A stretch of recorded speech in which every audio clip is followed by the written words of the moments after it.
आपके भीतर का बुद्ध कहीं खो तो नहीं गया है।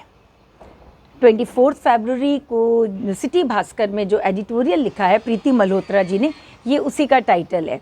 बहुत बेहतरीन लिखा है, लेकिन आज मैं उसकी 2-3 लाइंस पर आपसे बात कर रही हूँ और उसी से रिलेटेड एक स्टोरी भी मैं आपको समझाऊंगी, जो कि हमारा खुद से, हमारा दूसरों से रिश्ता अच्छा करने में, हमारे सेल्फ रिस्पेक्ट को बचाने में, अपने सम्मान को बचाने में ज़रूर मदद करेगी।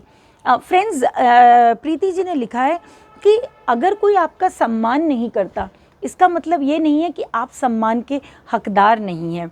आपके साथ कोई दुर्व्यवहार करता है, मतलब कोई बुरा व्यवहार करता है, तो दुर्व्यवहार के सामने सदा मानवीय या दयालु बने रहना जनरली संभव नहीं होता। करुणा का, आपकी करुणा का दुरुपयोग भी हो सकता है। मतलब आप कुछ नहीं कहते हैं, आप हमेशा करुणामयी और दयालु रहते हैं, तो उसका दुरुपयोग भी हो सकता है। इसलिए दया या करुणा का भाव कहाँ ख़त्म होना चाहिए और तर्क कहाँ शुरू होना चाहिए, इसका निर्णय आपको ही लेना है। क्योंकि आपका सेल्फ रिस्पेक्ट, आपका सम्मान बचाने के लिए आपको ही तय करना पड़ेगा कि कब आपको तार्किक होना है और कहाँ तक आपको, किस सीमा तक करुणा और दयालुता का भाव रखना है। बहुत अच्छी लाइंस लगी।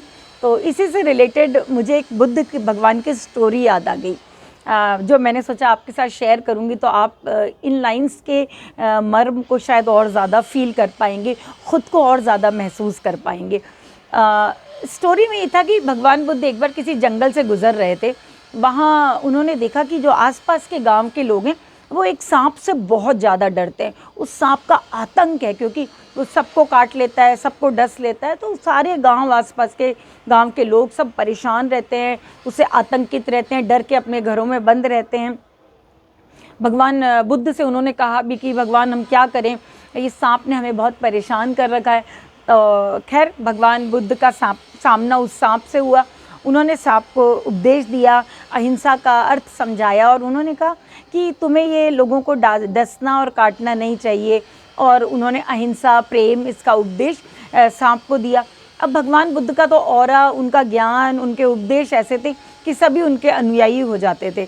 तो सांप भी उनका अनुयायी हो गया और उसने कहा कि भगवान, अब मैं आपके इस, जो आपने मुझे बात समझाई है, उसको मैं पालना करूँगा। भगवान बुद्ध तो यात्रा पे थे, वो यात्रा पे निकल गए और चलते रहे। काफ़ी समय बाद उनका उसी जंगल से वापस लौटना हुआ। तो गांव का नज़ारा, मतलब उस जंगल का नज़ारा बदला हुआ था। उन्होंने देखा कि एक सांप लहूलुहान, निस्तेज सा पड़ा हुआ है और लोग उस पर पत्थर मार रहे हैं, ईंटें मार रहे हैं, उसके सामने नाच रहे हैं, हंस रहे हैं, बच्चे उसको उठा के गोल गोल घुमा रहे हैं। किसी को कोई डर नहीं है, सब उसके साथ हिंसा ही कर रहे हैं। तो उन्होंने गांव वालों से पूछा कि ये आप लोग क्या कर रहे हैं। तो गांव वालों ने कहा कि भगवान, आपने पता नहीं सांप से क्या कहा कि अब ये सांप से हमें कोई डर नहीं है, अब हम लोग बहुत मज़े से रहते हैं। तो भगवान बुद्ध ने सांप से बात की कि हे मित्र, ये क्या, आप इस तरह से लोग आपको मार रहे हैं, आपको मतलब आपकी मजाक बना रहे हैं, आप कुछ कहते क्यों नहीं हैं। तो सांप ने कहा कि भगवान, मैं वही सांप हूँ जिसको आपने अहिंसा और प्रेम का प्रवचन दिया था, तो मैं आपकी उन्हीं बातों को फॉलो करता हूँ और ऐसे ही जीवन जीता हूँ। तो भगवान बुद्ध ने कहा कि अरे मेरे मित्र, ये क्या किया, मैंने आपसे कहा था कि किसी को डसना नहीं है और किसी को काटना नहीं है। मैंने तुम्हें फुफकारने के लिए मना थोड़ी ना किया था, क्योंकि भगवान ने तुम्हें एक ऐसी शक्ति दी है कि तुम्हें लोगों को काटने की, डसने की, लोगों को नुकसान पहुंचाने की इतनी हिंसा की ज़रूरत ही नहीं है। लेकिन तुम फुफकार ही भूल जाओ, ये तो गलत है। भगवान ने तुम्हें फुफकारने का एक ऐसा गुण दिया है जिससे तुम अपनी रक्षा समय समय पे कर सकते हो। तो आप मेरी इस बात का मर्म समझ ही गए होंगे कि भगवान ने हमको कहा है कि हमें मानवीय मूल्य होने चाहिए, करुणा, दया सब होनी चाहिए। लेकिन हमें ये पता होना चाहिए कि कहाँ हमें अपनी उस करुणा और दया को तर्क के उसमें, मतलब मिरर में देखना होगा। तभी आप अपने आत्मसम्मान की, अपने सम्मान की रक्षा कर पाएंगे।